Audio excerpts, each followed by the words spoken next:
नमस्कार साथियों, स्वागत है आप सभी का अंकित इंस्पायर्स इंडिया पर। मैं हूं अंकित अवस्थी और आप हैं मेरे साथ में हाल ही में अमेरिका और ईरान के बीच हुए तमाम प्रकार के डेवलपमेंट्स पर चर्चा करने के लिए। असल मायने में अमेरिका और ईरान को लेकर के लगातार अपडेट्स तो आ रहे हैं, लेकिन उन अपडेट्स में जो सबसे ज्यादा बड़ा अपडेट है, जो हर कोई सुनना चाह रहा है, वो ये या तो अमेरिका ये बोल दे कि मैंने सेना पीछे हटा ली, यानी कि अब युद्ध नहीं होगा, या फिर दूसरा, अगर युद्ध करना ही है तो शुरू करो और उसके बाद में जो फाइनल होगा वो दुनिया को बता दो। इतना खींचते हुए क्यों चले जा रहे हो?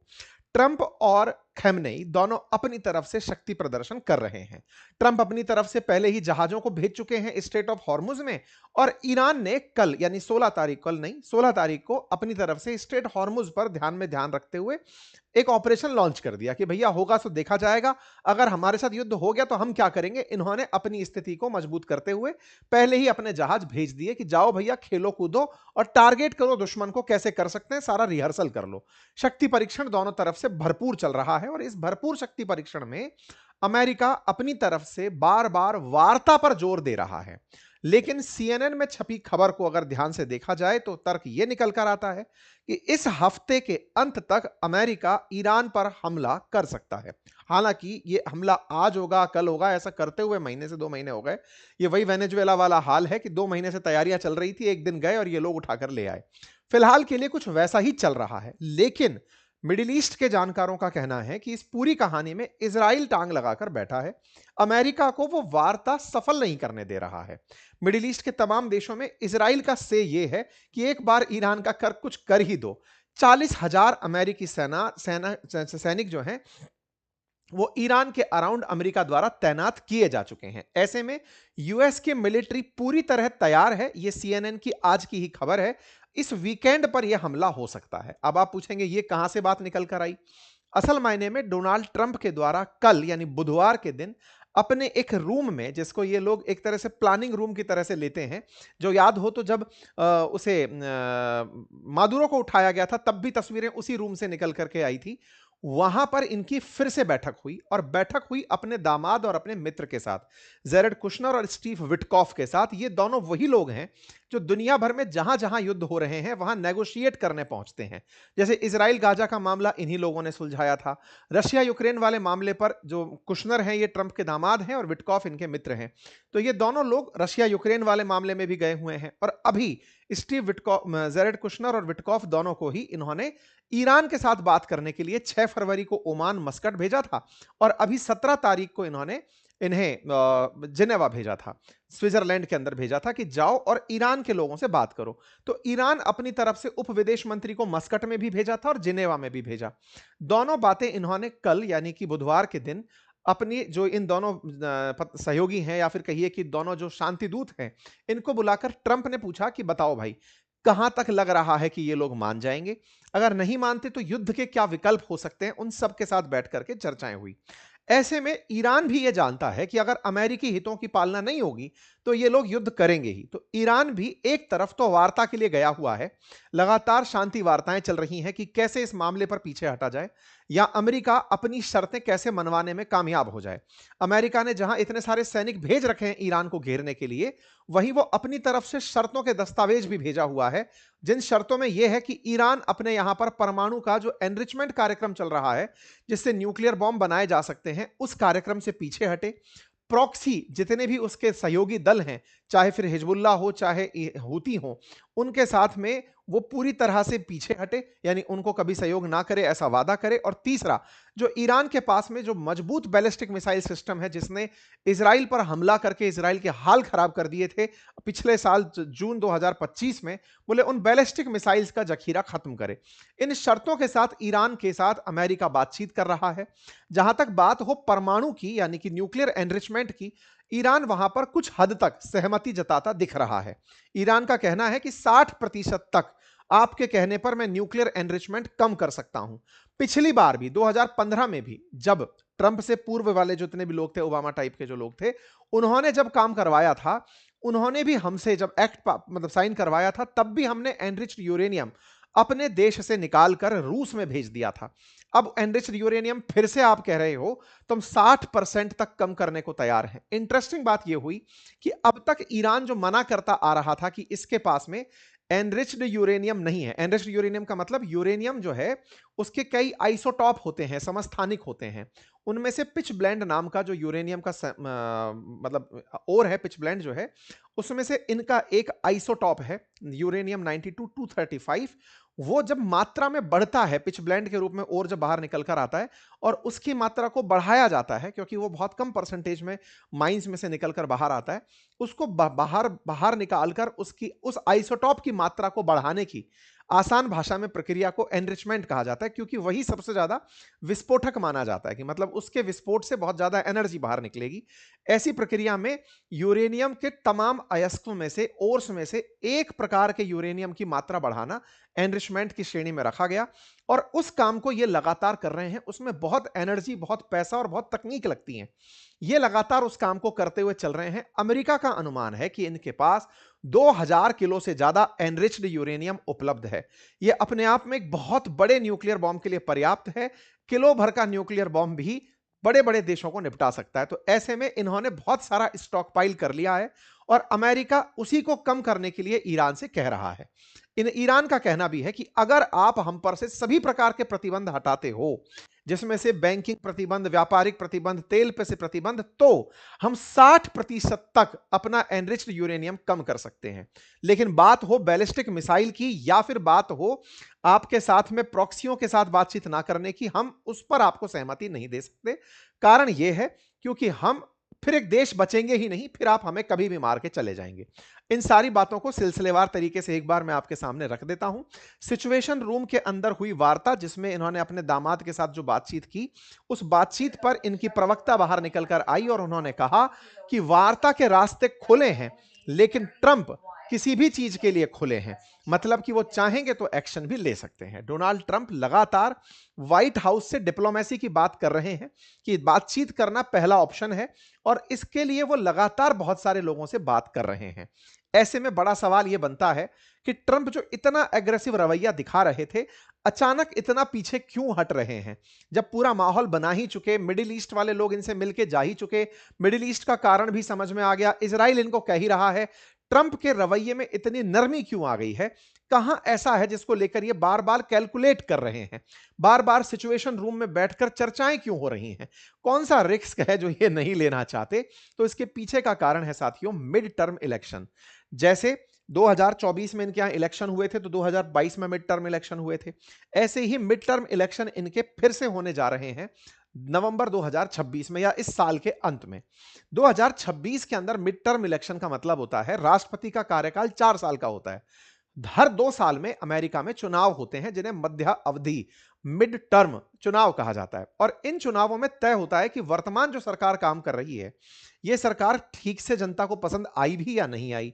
अगर नहीं आई तो यहां पर चुनाव में जो नतीजे आते हैं वो होते तो असल में कांग्रेस के नतीजे हैं, कांग्रेस बोले तो इनकी संसद के नतीजे, लेकिन उनसे अगली बार कौन राष्ट्रपति बनेगा या कौन सी पार्टी बहुतायत में रिपीट कर जाएगी, इसका एक आइडिया लगना शुरू हो जाता है। अब सवाल बनता है, हमारी संसद की तरह ही इनके यहां चुनाव होते हैं क्या? अगर ऐसा है तो फिर इनके राष्ट्रपति तो पहले ही बन गया, अब चुनाव क्यों हो रहे हैं? तो पहले से समझते हैं, भारत की जो चुनाव प्रणाली है वो संसदीय व्यवस्था है। इनके यहां पर राष्ट्रपति वाली व्यवस्था है, प्रेसिडेंशियल फॉर्म ऑफ इलेक्शन होता है। यहां पर राष्ट्रपति को आपने चुनवा दिया कि साहब नवंबर 2024 में इलेक्शन हो गए थे, राष्ट्रपति ट्रंप चुन करके आ गए थे, उनकी पद की गारंटी है, वो 4 साल तक पद पर बैठेंगे, उन्हें कोई नहीं हटा सकता। कोई नहीं हटा सकता, यह शब्द अधूरा सत्य है। असल में सत्य यह है कि अगर इनका महाअभियोग हो जाए, महाअभियोग यानी इंपीचमेंट हो जाए, तो इन्हें पद से हटाया जा सकता है। यह इंपीचमेंट कहां होता है? इनकी संसद में होता है, जिसे क्या कहा जाता है? कांग्रेस कहा जाता है। जैसे भारत के अंदर सदन में दो, मतलब सदन के अंदर, संसद के अंदर 2 हाउसेज हैं, एक का नाम लोकसभा है और एक का नाम राज्यसभा है। ऐसे ही अमेरिका की जो कांग्रेस है, संसद है, उसके अंदर 2 सदन होते हैं। एक का नाम हाउस ऑफ रिप्रेजेंटेटिव होता है और एक का नाम सीनेट होता है। हाउस ऑफ रिप्रेजेंटेटिव में 435 सांसद होते हैं और सीनेट में 100 सांसद होते हैं। जैसे भारत के अंदर 500, 530 और जो 267, 273, ये जो नंबर्स हैं, बिल्कुल वैसे ही अमेरिका के अंदर भी नंबर्स निकल कर आते हैं। यहां पर जो 100 सीटें हैं, कौन सी 100 सीटें? अमेरिका के अंदर उच्च सदन की जो 100 सीटें हैं, ये हर राज्य से 2 निकल करके आती हैं। हर राज्य से 2 सीनेटर चुने जाते हैं 6 साल के लिए। तो ये जो मिड टर्म इलेक्शन होते हैं, इनमें एक तिहाई सांसदों का चुनाव होता है 6 साल के लिए। सीनेट के 100 में से 33 या 35 इस साल चुने जाएंगे। एक तिहाई सांसदों का निर्वाचन होगा जो अगले 6 साल तक रहेंगे। अच्छा, इसके अलावा जो 435 सांसद हैं, 435 कौन से वाले? जो हाउस ऑफ रिप्रेजेंटेटिव हैं, वो 2 साल के लिए ही चुनकर आते हैं, तो उनका भी चुनाव यहां पर होगा। इसके अलावा अमेरिका में 50 राज्य हैं। 50 में से लगभग 36 राज्यों के गवर्नर का इलेक्शन भी इसी मिड टर्म के अंदर होगा। गवर्नर स्टेट को चलाने वाली बॉडी है, वहां का सबसे बड़ा आदमी है, उसका इलेक्शन भी इस समय पर होगा। कई स्थानीय निकायों का चुनाव भी, कई शहरों के मेयर का चुनाव भी इस मिड टर्म इलेक्शन में होगा। इसका मतलब अकेले ट्रंप अगर जीत भी गए थे 2024 में, लेकिन उन्हें सत्ता चलानी है पूरे देश के अंदर, तो उन्हें इस मिड टर्म इलेक्शन में अपनी पार्टी, कौन सी पार्टी है? ट्रंप की रिपब्लिकन पार्टी, उसकी बहुतायत में सीटें आए जरूरी है, उसके मेयर चुने जाएं, उसके गवर्नर बनकर आए जरूरी है। अब एक और सवाल, ट्रंप अगर नहीं जीत पाए तो क्या होगा? देखिए, इनके यहां पर हाउस ऑफ रिप्रेजेंटेटिव के पास ताकत होती है कि वो एक सहमति पत्र साधारण मेजोरिटी से निकालकर अपने राष्ट्रपति के खिलाफ इंपीचमेंट प्रोसेस कर सकती है। फिर सीनेट 2/3 मतों से, यानी कि लगभग 67 मतों से मतलब इनके राष्ट्रपति को पद से हटा सकती है। इसका मतलब यह हुआ कि अमेरिका में अगर सीनेट में 50 में से 67 बाइडेन की पार्टी यानी डेमोक्रेट पार्टी के लोग चुनकर अगर आ गए, तो वो सीनेट के दम पर इनके खिलाफ इंपीचमेंट यानी महाअभियोग लाकर इन्हें पद से हटा सकते हैं। क्या अब तक किसी राष्ट्रपति को हटाया गया है? नहीं। तो हटाया नहीं गया तो फिर इतनी बड़ी बातें क्यों हो रही हैं? बहुत से राष्ट्रपति खुद को इंपीच्ड कहलाना पसंद नहीं करते। जैसे रिचर्ड निक्सन को ही ले लीजिए। रिचर्ड निक्सन के खिलाफ जब इंपीचमेंट आने ही वाला था, उस समय उन्होंने पद से इस्तीफा दे दिया था। वाटरगेट का मामला एक बार मैंने आपको बताया था अपनी पाठशाला के एक सेशन में। कुल मिलाकर अमेरिका में मिड टर्म इलेक्शन है और उन मिड टर्म इलेक्शंस में ट्रंप की पार्टी परफॉर्म करना चाहती है, लेकिन हालात क्या हैं? हालात बिल्कुल उलट हैं। ट्रंप की इस समय एक्सेप्टेंस बहुत ही ज्यादा खराब चल रही है। द इकोनॉमिस्ट की अगर बात माने तो इनकी जो मतलब लोगों के अंदर रीच है वो लगातार गिर रही है। इन्हें खतरनाक और करप्ट आदमी के रूप में ट्रीट किया जा रहा है। यूगोव और इकोनॉमिस्ट की तरफ से ताजा किए गए सर्वे में यह पाया गया कि लोग इनके कामकाज से खुश नहीं हैं। एक तो द गार्जियन ने तो बकायदा इनके ऊपर एक सरकाजम नोट लिखा और वो लिखा कि भाई साहब, कॉकरोच के बाद दूसरी सबसे ज्यादा अमेरिका अगर घृणा किसी से कर रहा है तो वो ट्रंप है। इतनी कम इनकी अस्वीकार्यता, मतलब इतनी कम इनकी स्वीकार्यता है। ऐसे में ट्रंप अपने पिछले कार्यकाल से भी ज्यादा अलोकप्रिय हो गए हैं। ये डेटा कुछ इस तरह की बातें बता रहा है। इस प्रकार के डेटा के आने से ट्रंप लगातार उन क्षेत्रों में जो कोस्टल एरियाज हैं, जहां माइग्रेंट्स हैं या फिर बाहर से गए हुए लोग जो प्रवासी बनकर वहां गए और जाकर के बस गए, उन सभी क्षेत्रों में ट्रंप का बेसिकली मिडिल जो क्षेत्र है ये इनके प्रभाव का होता है। वो हल्का फुल्का इनके प्रभाव में अभी भी दिख रहा है, लेकिन बॉर्डर एरियाज में इनकी स्वीकार्यता कम होती जा रही है। ऐसे में मेजर रूप से दो पार्टी, रिपब्लिकन और डेमोक्रेटिक, इनके बीच होने वाले इस मध्यावधि चुनाव में ट्रंप अपनी टीम को हारता हुआ देख रहे हैं। चुनाव भले ही मतलब नवंबर के अराउंड होगा, लेकिन उसके प्रचार अभी से लोगों के अंदर दिमाग में चलने शुरू हो चुके हैं। इसी वजह से हिस्ट्री में यह माना जा रहा है कि इनकी पार्टी को सबसे कम सीटें मिलेंगी। इसी को ध्यान में रखते हुए ट्रंप थोड़े से अपने आप को रोक कर चल रहे हैं कि मैंने राष्ट्रीय मुद्दे छोड़कर पूरी तरह से अंतरराष्ट्रीय मुद्दों पर फोकस किया हुआ है। तो अमेरिका का हित कहीं से विदेशों से ही तय हो ये जरूरी नहीं है। लोकल लेवल पर आपने क्या किया, वो चीजें अब तक हाशिए पर हैं। इस पर जब व्हाइट हाउस से जवाब मांगा गया तो इन्होंने अपने आप को यह कह दिया, हमारा राष्ट्रपति तो 2024 में ही चुन गया था, मिड टर्म से हमें कोई लेना देना नहीं है। और ये सब बातें साफ साफ दिखाई भी पड़ती हैं।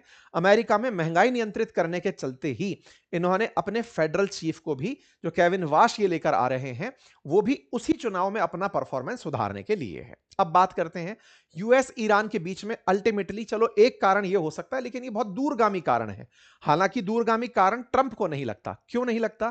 क्योंकि नहीं पता कि ईरान से शुरू हुआ युद्ध एक दिन में रुक जाएगा या लंबा खिंच जाएगा। अगर यह युद्ध लंबा खिंच गया, जैसे अफगानिस्तान 20 साल तक चला, रशिया यूक्रेन 4 साल से चला आ रहा है, अगर यह लंबा खिंच गया तो अमेरिका के लिए एक बहुत बड़ी मुसीबत खड़ी कर सकता है। वो खड़ी हुई मुसीबत पर ही रात दिन चर्चाएं चल रही हैं। ये वो दो प्रतिनिधि हैं, जेरेड कुशनर और स्टीव विटकॉफ, तो दुनिया भर में अमेरिका के शांति दूत बनकर घूमते हैं। गाजा इजराइल हो, रशिया यूक्रेन हो, या फिर अब अमेरिका ईरान हो, यही दो लोग हैं जो जाकर बातचीत करते हैं। इन्हीं के साथ में बार बार चर्चा ट्रंप कर रहे हैं कि बताओ भाई तुम लोग कहां पहुंचे, किस तरह की बातें हुई। तो चर्चा में निकल कर आया कि ईरान और इनके बीच में जो 6 फरवरी को मस्कट में बातचीत हुई थी, जिसमें ईरान की तरफ से उप विदेश मंत्री आए थे, तब यहां पर बातचीत निकलकर हुई थी और उस बातचीत में यह तय हुआ था कि एक बार और बातचीत के लिए बैठते हैं जिनेवा में। ये लोग जिनेवा के अंदर 17 तारीख को मिलते हैं। 6 तारीख की मीटिंग में तय होता है कि अगली बार की वार्ता एक बार और रखी जाती है। तो ईरान यहां पर अपनी तरफ से तैयार हो जाता है कि हम न्यूक्लियर डील कर लेंगे, अमेरिका अगर हमारे साथ हमारी शर्तों को मान गया। इस बात को कहते ही ईरान गया था जिनेवा, अर्थात दुनिया को यह बताकर गया था कि अगर दुनिया वालों आपको अमेरिका यह कहता है कि हम न्यूक्लियर बम बना रहे हैं या न्यूक्लियर एनरिचमेंट कर रहे हैं, तो हम समझौता करने को तैयार हैं, लेकिन हमारी भी शर्तें हैं। एक तरफा शर्तें नहीं होंगी कि तुम न्यूक्लियर एनरिचमेंट रोक दो, मैं जैसा हूं वैसा रहूंगा। नहीं, हम पर से सारे प्रतिबंध हटाओ, हमारे सारे व्यापारिक रास्ते खोलो, हमारे तेल को सब जगह एक्सेप्टेंस दिलवाओ, हम न्यूक्लियर एनरिचमेंट रोक देंगे, हम आपके लिए यह डील करने को तैयार हैं। यह कहकर उप विदेश मंत्री गए। लेकिन बड़ा सवाल था कि क्या इस तरह से ईरान झुक रहा था? नहीं, ईरान यह जानता है कि उसने बना तो बहुत सारा यूरेनियम लिया है, लेकिन अमेरिका को धमकाने के लिए 1 किलो का गोला भी काफी है। 1 किलो यूरेनियम भी अमेरिका को उतना ही डर दे सकता है, इजराइल को पूरे को तबाह कर सकता है। ऐसे में इसको आवश्यकता नहीं है कि यह 400 किलो बनाए कि 2000 किलो। यही बात यह कहते हुए बार बार गए कि अगर अमेरिका प्रतिबंध हटाता है तो हम हर काम करने को तैयार हैं। और रवांची जो इनके उप विदेश मंत्री हैं वो कहते हैं कि हमने 60% एनरिच्ड यूरेनियम घटाने का उनको प्रस्ताव दे दिया है। ईरान के पास 400 किलो से ज्यादा एनरिच्ड यूरेनियम का भंडार है, संवर्धित यूरेनियम जिससे न्यूक्लियर बॉम्ब बनाया जा सकता है उसका भंडार है। हम 60% तक कम कर देंगे। 150 किलो भी अगर इनके पास बचा रह गया तो भी वो अमेरिका के लिए बराबर बेचैनी वाला होगा। अमेरिका इस प्रकार की नेगोशिएशन में नहीं पड़ना चाहता जिसमें अशांति बरकरार रहे। अमेरिका ने यहां पेच फंसा दिया कि तुम यूरेनियम ही नहीं, अपनी बैलिस्टिक मिसाइल भी हटाओ। बैलिस्टिक मिसाइल का आपको याद हो तो वो वही बैलिस्टिक मिसाइल है जो जून 2025 में इजराइल पर जाकर गिरी थी। और इजराइल पर जब गिरी थी, दुनिया ने देखा था कि ईरान के पास वाकई में वो मिसाइल हैं जिन्हें इजराइल का गोल्डन डोम भी नहीं रोक पाया। वो जाकर के इजराइल में बड़ा नुकसान पहुंचाई थी। ऐसे में ये जिनेवा पहुंचते हैं, यूएस के साथ बातचीत होती है। इसी बीच में ट्रंप से पत्रकार हवाई जहाज में पूछ लेते हैं कि सर आप बताइए कि क्या चल रहा है। तो ये कहते हैं मेरी नजर है उस बातचीत पर, और अगर ईरान इसको लेकर के सख्त रुख अपनाता है तो हमने पहले भी उनके परमाणु ठिकानों पर बमबारी करके उन्हें अक्ल दे दी थी, और अगर वो नहीं करेंगे तो फिर इसके घातक परिणाम उन्हें भुगतने होंगे। ट्रंप के इस बयान से ईरान एकदम पिनक गया, क्योंकि पहले भी जब मस्कट के अंदर बातचीत के लिए ये लोग गए थे, ईरान में ओमान में गए थे, उस समय पर भी अमेरिका लगातार प्रेशर टैक्टिक अपना रहा था। अपने हवाई जहाजों को घुमा रहा था, युद्धपोतों को घुमा रहा था, युद्ध अभ्यास कर रहा था, हर बार एकदम एक्सट्रीम प्रेशर टैक्टिक्स अपना रहा था। इस बार ईरान ने उल्टा किया कि तुम बेटा जिनेवा में मिलोगे, अब तुम हमारी तैयारी देखो, तुम्हें भी थोड़ा डर रहे कि हम क्या कर सकते हैं। ये दुनिया जानती है कि अमेरिका से ज्यादा डरपोक और कोई देश नहीं है। वास्तविकता भी है, जिसके पास खोने के लिए बहुत कुछ हो शायद उसके डर बड़े होते हैं, तो अमेरिका का डर भी सर्वोपरि है। ऐसे में ईरान के रेवोल्यूशनरी गार्ड्स ने स्ट्रेट ऑफ हॉर्मुज पर अपनी ड्रिल शुरू कर दी और इसका नाम रखा smart control of Hormuz strait. यह ड्रिल की तस्वीरें बाहर निकली। हालांकि ईरान की कोई भी ऑफिशियल मीडिया या फिर जो भी हैंडल्स हैं, इन्हें हम क्लेम नहीं करते क्योंकि ये वेरीफाइड नहीं है। आप कहेंगे लगा तो है टिक, नहीं साहब, एआई के जमाने में कौन सी सही कौन सी गलत सरकार जारी ना करे, ट्विटर पर मिल जाए। हम आपको जो जानकारी दिखा रहे हैं वो ट्रेंड में जो चल रही है वो है। अब कितना सही है नहीं पता है, जानकारी ये जरूर है कि इन्होंने ड्रिल शुरू कर दी। ड्रिल में इस तरह की तस्वीरें बाहर निकल कर आई कि ये लोग पूरी तरह अभ्यास कर रहे हैं ठिकाना लगा के निशाना बनाने का। पूरी तरह से कहां हो रही है ये जानकारी? ये हो रही है straight of Hormuz. Straight of Hormuz कैसे खास है?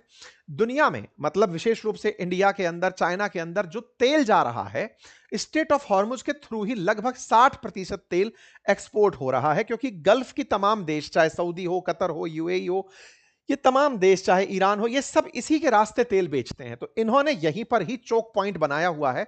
अगर तुम कुछ भी करोगे हम यहां पर सारा कंट्रोल कर देंगे, दुनिया त्राहिमाम करने लगेगी, तुम हम पर से सारा ध्यान हटा दोगे। इन्होंने कुछ नब्ज पकड़ी हुई है और इसी स्ट्रेट ऑफ हॉर्मुज को लेकर के कहा जाता है कि दुनिया का 30% जो ऑयल ट्रेड है वर्ल्ड का, एशिया का 60% के आसपास हो गया। 30% का आसपास जो ग्लोबल ऑयल ट्रेड है वो इसी स्ट्रेट ऑफ हॉर्मुज के थ्रू होता है, और 20% एलएनजी इसी स्ट्रेट ऑफ हॉर्मुज के थ्रू जाती है। लगभग 20.3 million barrel oil and petroleum product यहां से ट्रांसफर होता है, और 290 मिलियन क्यूबिक मीटर एलएनजी यहां से जाता है। 80% एलएनजी इस स्ट्रेट के थ्रू एशिया में जाता है और 20% यूरोप में जाता है। इस प्रकार से यह बहुत मायने रखती है स्ट्रेट ऑफ हॉर्मुज। इसी को ध्यान में रखते हुए खमनेई ने ट्रंप को उसी की भाषा में जवाब देते हुए कहा कि माना कि आपके पास में बहुत सी ताकतें होंगी, लेकिन जो आपने एयरक्राफ्ट कैरियर भेजे हैं उनका इंतजाम हमने सोच लिया है, वो पानी के अंदर गाड़ दिए जाएंगे। इन्होंने बकायदा बढ़िया तरीके से ट्रंप को ट्रंप की ही भाषा में जवाब देते हुए कहा कि ये ना सोचे कि ये लोग हमें धमका कर काम करा लेंगे। हमने तैयारियां पूरी कर रखी हैं, आपको नेगोशिएट करना है, हम काम करने को तैयार हैं, लेकिन अगर आपको लगता है कि दबाकर आप कर लेंगे तो सुनिए, तैयारी पूरी है। इन्होंने बकायदा अपनी तरफ से स्टैंड लिखते हुए कहा कि we sent beautiful aircraft carrier towards Iran, ऐसा ट्रंप कहते हैं, तो इमाम खमनेई कहते हैं कि we have prepared beautiful weapon to drown them, हमने डुबोने के लिए बढ़िया वेपन तैयार कर लिए हैं। और भाई साहब, इस तरह के पोस्टर वॉर शुरू हो जाते हैं जिसमें खमनेई इनके जहाज को लठ से लेकर नीचे डुबोते हुए दिखाई दे रहे हैं कि लो साहब, हमारी एक मिसाइल आएगी और तुम्हारा जहाज डूब जाएगा। इस तरह की इमेज सोशल मीडिया पर भर भर के आना शुरू हो जाती है कि बेटा, तुमको लगता है कि तुमने एयरक्राफ्ट कैरियर भेज दिया है, तो हमने उसको डुबाने का इंतजाम पूरा कर लिया है। वीडियो जारी होते हैं जिसमें दिखाया जाता है, अब एआई का जमाना है तो ऐसे में बताया जाता है कि फ्यूचर कैसा होगा। बोले तुम्हारे सारे जहाज ऐसे आग लग रही होगी उनमें, अमेरिका वालों गलती से भी कुछ सोच मत लेना। और रही बात बैलिस्टिक मिसाइल बंद करने की, तो सुनो, हम तुम्हें गिफ्ट कर रहे हैं। हाइफा में और इजराइल के तेल अवीव में अगर तुमने कुछ भी करने का प्रयास किया तो हमारी मिसाइलें वही जाकर गिरेंगी, तुम्हें भेंट करेंगे, मतलब तुम पर गोला मारेंगे। कुल मिलाकर इन्होंने इजराइल को पुराने दिनों की याद दिलाई कि इजराइल, अगर तुम चाहते हो हमारे बीच डील ना हो तो तैयार रहो कि ये मिसाइलें जिन्हें तुम समझौते में हमसे रखवाने की बात करते हो, हम उन्हें इस अंदाज में भेजेंगे कि तुम्हारे शहरों को नेस्तनाबूद कर देंगे, इजराइल के ऊपर बहुत बड़ा कहर बनकर बरपेंगे। कुछ इस प्रकार से इन्होंने अपनी तरफ से सारी धमकियां इजराइल को भेज दी। कहा कि इजराइल वालों, तुम्हारे शहरों पर बम की बरसात होगी अगर ईरान के साथ अमेरिका ने कुछ भी करने का प्रयास किया। माहौल विकट होगा, संकट होगा, और तुम जो अपने घाव छुपाते रहे कि हम पर मिसाइलों का हमला नहीं हुआ, भूल जाओ, हम तुम पर गहरा असर डालेंगे। जो ट्रंप बार बार बोलते हैं कि मैंने अपने बॉम्ब भेजने के लिए हवाई जहाज भेजे हैं, ये जो अनाउंसमेंट करते हैं इनके जहाज वहां से पिट कर आएंगे, ये सारी बातें इन्होंने कह दी। कुल मिलाकर के ये सब लोग मिलते हैं, बयानबाजी जोरों पर है, दोनों एक दूसरे पर शक्ति प्रदर्शन कर रहे हैं। अमेरिका जिस तरह के बयान से ईरान पर प्रेशर बनाने का प्रयास कर रहा है, वही टेक्निक ईरान ने इस बार अमेरिका पर लागू कर दी और उसी तरह का अंदाज सौंप दिया कि अगर आपको लगता है कि आप सोशल मीडिया के ऊपर दबाव फैला सकते हो, लो, हम भी आपके ऊपर बढ़िया प्रेशर टैक्टिक खेलते हैं। तो भैया, जबरदस्त जंग चल रही है सोशल मीडिया पर फिलहाल के लिए। लेकिन हां, सीएनएन का अगर दावा सही माना जाए तो अमेरिका में लगातार ट्रंप बैठकर बातचीत इस बात पर कर रहे हैं कि ये जो सेकंड लेवल की जो वार्ता है जो अभी हुई जिनेवा में, अगर ये नहीं बैठी तो क्या करेंगे, इसको लेकर के अभी भी लगातार बातचीत ट्रंप कर रहे हैं। कुल मिलाकर के कूटनीति अपनी जगह काम कर रही है, शक्ति प्रदर्शन अपनी जगह। चर्चा है कि यूएस का जो अब्राहम लिंकन है, जो लगातार इस पानी में सक्रिय है, वो डटा हुआ है और यूएस अपनी तरफ से इन ईरानियन लीडर्स के साथ बातचीत करने में तमाम प्रयास कर रहा है। ईरान अपने न्यूक्लियर साइट्स जो पहले बिगड़ गई थी, जिन पर अमेरिकी हमले हुए थे, ईरान उन्हें फिर से रिफर्बिश कर रहा है, ऐसी सैटेलाइट इमेजेस निकलकर आ रही हैं। इस बीच में रशिया के फॉरेन मिनिस्टर ने, सर्गेई लेवरोव ने, अपनी तरफ से कहा कि अगर कुछ भी ईरान पर होता है तो उसके एडवर्स कंसिक्वेंसेस होंगे, उसके बहुत घातक परिणाम होंगे। ऐसा रूस का बयान लग रहा है कि कुछ मायने योग्य होगा। बाकी रूस क्या करेगा ये रूस जानता है, और ईरान उसके साथ जुड़ करके। आप लोग इस विषय पर क्या सोचते हैं, अपनी राय जरूर कमेंट बॉक्स में दें। चैनल पर नए हैं तो सब्सक्राइब करें, क्योंकि लंबे समय से इंतजार इसके अपडेट का चल रहा है। 2 बड़ी वार्ता इंटरनेशनल हो चुकी थी, तो हमें लगा कि आप तक ये जानकारी पहुंचाई जाए। फिलहाल के लिए इतना ही, अपना ख्याल रखें, चैनल को सब्सक्राइब कर लें। बहुत बहुत धन्यवाद।